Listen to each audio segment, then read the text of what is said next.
You were born in the shadow of blood. Rome, 120 AD. Your father was a gladiator, a man who fought lions, men, and death itself for the roar of a crowd.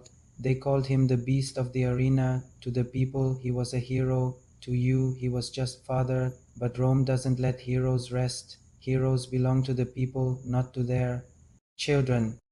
Your earliest memory? The iron smell of blood on his tunic as he kissed your forehead. You didn't care, you clung to him, because in this world he was all you had. Your mother had died giving you life, and you were left in the barracks among men who only knew killing. When you were 6, you sat in the stands. The sand below turned red as your father fought. 3 men at once. The crowd screamed, "Kill! Kill!" But you prayed, "Live! Live!" He won. He always won. That day he lifted you high into the air, and you thought nothing could take him away. But Rome always collects its debts.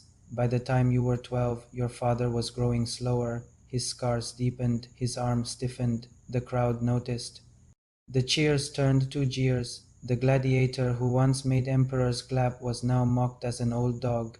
Then came the night you'll never forget. You woke to shouting. The guards dragged your father out of the barracks. You ran barefoot after them, heart pounding, until you reached the pit. He was on his knees, chains around his neck. A new order from the emperor: no more fights for glory. Now he would fight for sport. His life was entertainment, not honor. The next morning you watched your father face not men but beasts, for lions, starved for days. You screamed his name, but your voice was drowned by thousands chanting for blood. He fought like a god, but even gods bleed. A lion tore through his side, another clamped his arm. The crowd roared in delight, you howled in horror. When he finally fell, gasping in the sand, the crowd cheered. Rome cheered his death. You watched your world die that day, but your suffering was only beginning. Children of gladiators had no place in noble homes. To them, you were the daughter of a slave, of a killer, of a man who entertained by dying. At 13, they sold you, not as a bride, but as property. You scrubbed noble floors while their children spat on you. You slept in kitchens beside rats, and every time you closed your eyes, you saw lions devouring your father. When you turned 15, the master's son noticed you. His gaze lingered too long, his footsteps followed you too often. One night he cornered you, whispering that no one would believe a slave's daughter over him.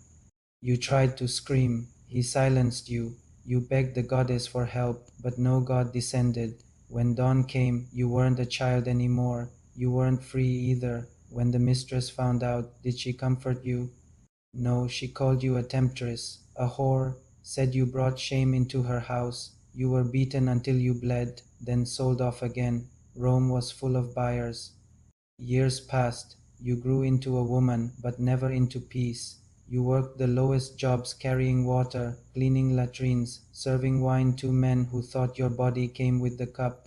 You learned to keep your head low, your voice lower. Survival meant silence, but silence doesn't protect you from Rome when the Great Plague struck. Nobles fled the city. The poor remained, left to rot. You were forced to carry corpses, to clean fevered bodies, to watch mothers bury children in shallow pits. The stench clung to your skin, the screams clung to your mind, and when sickness reached you, there was no father to shield you, no mother to comfort you, only emptiness. On your final day, you lay in the dirt outside the city walls.